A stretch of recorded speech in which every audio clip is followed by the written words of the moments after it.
It's Writer's Dream Time. This is a show where we interview authors and we talk about writing, publishing, and marketing our books. We are on Facebook. The Facebook page is The Writer's Dream, and we also are on YouTube. So if you want to see over 120 interviews with authors and find out all their secrets, go on YouTube. I'm Linda Maria Frank. I am the author of Annie Tillery Mysteries. My new book is just coming out. It's called The Mystery of the Lost Avenger. But I have a very interesting guest today. Our guest today is Margaret Marshall, and she is the healthy living expert. She deals with something we all try to do, lose weight. Her two books are Body, Mind, and Mouth.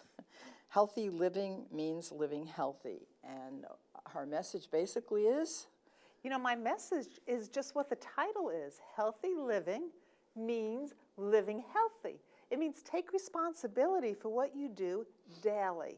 And it means that, you know, taking care of yourself and living in a healthy mindset and in a healthy body doesn't happen just when you're in the mood. It has to be all the time. And because we're faced with different challenges, it just means we face our challenges differently. You know, it doesn't always have to be the same. It's not always grilled chicken and string beans. It incorporates every food item when it's done correctly. And how does that work? First of all, let me ask you this question. This is your new book. How is this book organized to help people? This book is organized. There are numerous small chapters inside a section. So I think there's 6 sections. And inside each section, there's numerous small chapters, and each section talks about a different aspect of your life. Like one section may talk about holidays, surviving holidays, all the different holidays throughout the year. Another section will talk about how you deal with the people in your life, whether you have food pushes in your life or people who just stray you down the wrong path. Food is love. Food is love, yes. Yes, we have to learn to accept the love and not the food. So I have a whole chapter on that. And at the end of each chapter, there's a worksheet with 5 questions. And the idea is each time you're faced with this, let's say food is love and that's an issue for you. You're going to somebody who loves you with food and you don't want the food. Well, I have a chapter on that and how to deal with that. And at the end of each chapter is a worksheet with 5 simple questions. But it's designed so that every time you need that chapter, you answer those questions and how that chapter helped you, so that the next time you need to go back to it, you can look at your answers that you previously wrote, look at the ones you're going to write on the day you're reading it, and see how far you've come with that challenge and how much you've changed. What do you think is the most important idea that a person who wishes to lose weight has to incorporate in order to go on, to proceed with this regimen? Yeah. You know, Linda, that's a really good question, and I would say that it has numerous answers, but you asked me what is the most important. I think the most important is you have to know you're worthy. You have to know that my life is worth being healthy and happy. And you have to take the responsibility, and that's why I titled the book, Healthy Living Means Living Healthy, because it's all about taking personal responsibility and saying, I'm worth it. I'm worth it for the people who love me and the people I love, and I'm worth it to be healthy and happy and live the life of my dreams. Well, that's a good message, and I know in my own life it was important for me just to be healthy enough not to develop high blood pressure, diabetes, and all of the weight-related issues. And so I tried my best all my life to keep my weight down. And it hasn't been easy because of all of those issues that you talk about. Food is everywhere in the American society. If you watch television for more than 20 minutes, there's at least 3 commercials that have to do with food. You know, the statistics for television, Linda, is every 6 seconds you're getting a message to eat while you're watching television. And that probably has changed. That's probably gotten more because people flip through commercials and things, now the commercials are inside the TV shows. Yes. So now it's probably even maybe every 3 seconds or 4 seconds, I'm guessing, but the statistics were every 6 seconds. And it's never really healthy food. No, because what would a commercial with broccoli do for you? Nothing. Nobody's going to run to buy broccoli. So you kind of have to use a filter. I have a whole chapter in the book about that, too. So tell us about it. Yeah. Well, you kind of have to filter it out. And I always say you have to know that they're just looking at your pocketbook. They just want you to buy their product. They don't care about your health. They don't care about your happiness. They care about get the money out of your pocketbook and put it into their pocketbook. So I always say go to the intent of the commercial or even a message that someone else is giving to you. Go to the intent. What is that real intent? And do you have to buy into it? Well, lots of food for cheap is most of them. Yes. Lots of food Yes. for really, you know, the dollar menu, and for $14.95 you can eat as much as you want. Right. And it's and most of the food is really not healthy food. It's Right. very greasy, or it's fried, or it's sauced, or Fat, so. sugar. Yeah. Yes. Yes. Yeah. So now, I know that you wrote the book, but you also do workshops, don't you? I do. I do a lot of workshops. I speak in many corporations. I go into corporations, and I'm finding lately that, you know, the employees want to be conscientious employees, and what that does is jeopardize their home life, jeopardize their health, jeopardize their eating, because everything else is taking a back seat. So I do have a chapter in here, too, about workplace wellness. And you have to kind of think that, I always say take a 24-hour period. And in those 24 hours, you know, you're going to go to work, you're going to be with your family, you're going to be with your friends, whatever you're going to do. But how much of that 24 hours are you going to spend on caring for yourself? And you have to plan that just like you would plan an important meeting. And that's very difficult because I think if you're working and you're working an 8-hour day, most people who work don't work an 8-hour day. They work more than an Longer. 8-hour day. And it's very simple. I mean, I've been in a number of workspaces, and I have noticed on the receptionist desk or whatever, all the menus from the local restaurant. Yeah. So they're ordering food in. Nobody's bringing a salad in a plastic bowl. They're ordering food in. I don't know what kind of food. And then when you go home and you have kids, do you have time to make dinner, or are you going to take them out to eat? And of course, you have to take them to some place that's economical, and it's a vicious cycle. hard. But if you think about it, that vicious cycle leads to unhealthy. It leads to unhealthy for you. It leads to unhealthy for your family. Yes. So you may think, oh, tonight I'm going to take the family out to dinner. It's going to be inexpensive. It's very expensive in the long run. It's very expensive. And I would think, and I'm a mother too, and I'm not saying I haven't done that either. My kids are grown and in their 30s.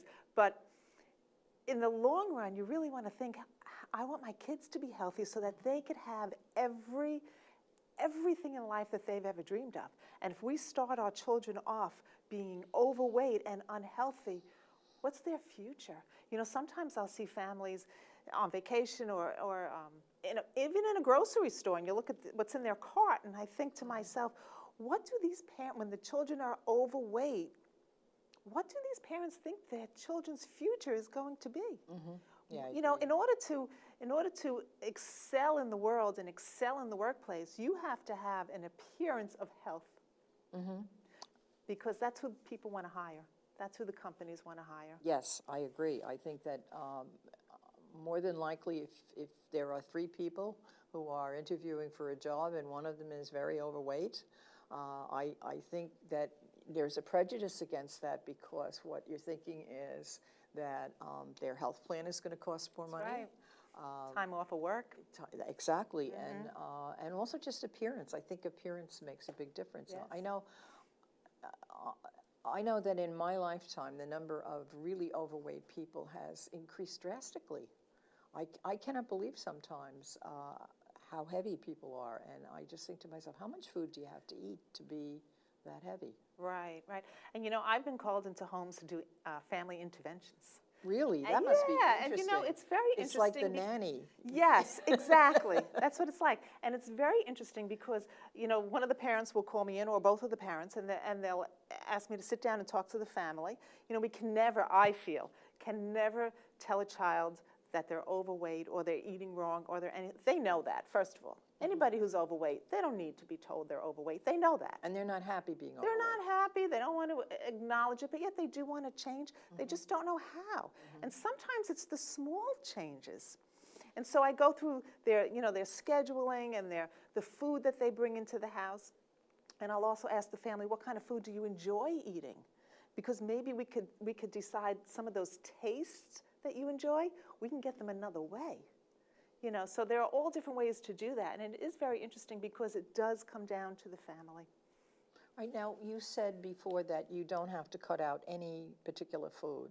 For instance, when I am on a diet, there are certain things that I absolutely refuse to cut out. It's usually potato chips. I love potato chips. So how do you incorporate potato chips into a diet so that, it's not overeating? Well, first, I'm going to tell you, in my first book, Body, Mind, and Mouth, and in this book, because I think it's so important, I have a new definition for diet. And diet, D-I-E-T, is decide, D, put a little word how in there, I'll eat today. Decide how I'll eat today. Diet means I am going to decide how I eat today. So if you want to put potato chips into your diet, I always say eat what you like, but learn how to eat it. So maybe potato chips will not be an everyday food. Maybe it will be when you're with a certain friend, or maybe a certain television show. Or no, maybe they're with a certain sandwich almost every day. Maybe a certain sandwich, but it's not all the time. And maybe you don't eat it out of the bag. Maybe you put it in a little bowl. Oh, yeah, I never eat out of a bag. See? Or maybe you just buy the small bags. Yes. Yeah. That's how you do it. Yeah. It's portion control, really. A lot of it is portion control. And if you truly eat what you like and learn how to eat it, that's what it comes down to. It's times that you'll eat it, and it's how much of it you'll eat. Now, one of the tricks I've learned is that because I'm single and I live alone, I end up, my social life revolves around going out to dinner with my friends or lunch. And so what I do is, this is a trick that, it's a mind game. I say, okay, I'll order that, but I'll only eat half of it because then tomorrow I don't have to cook. Right, right. And so you're accomplishing two things. Yeah, yeah. You're accomplishing eating half of your portion, and most restaurants will give you 3 times, I think the statistics are 3 times what you need to eat. So you're eating half of that portion, and then you don't have to cook the next day. And I know you said you're single and you go out to eat a lot. You don't have to be single to go out to eat a lot. Well, you know, we all do that. And I have a chapter in here, now that you mention it, about eating out, tips to eat out and how to eat out healthfully. All right, so give us some tips about eating out. Well, 'cause we all do. Yeah, we all do. We all do. I always say have something to eat before you go. You don't necessarily have to eat because you don't want to kill your appetite. You just want to control it. So find what works for you, but what works for me is I have a glass of milk before I go out to eat because it's protein and it will fill a little bit of that void so that I don't sit down at the table, look at the menu, and want everything on it. Yes, yeah. You know, and then you order the food and you think, wow, that was an awful lot of food I ordered. Yes. You know, so it just controls it a little more. The other thing is if you're going to have an alcoholic drink, have water and you drink. Then a glass of water, and if you want another drink. But never just the alcoholic drink by itself. Also, the food that they put on the table, the chips, the bread, that's no charge, it's a big charge. If you're eating that, there's a big charge to it. Plus, there's a psychological thing to it. It's all white carbohydrates, which make you, and sometimes salty, which makes you want to eat more.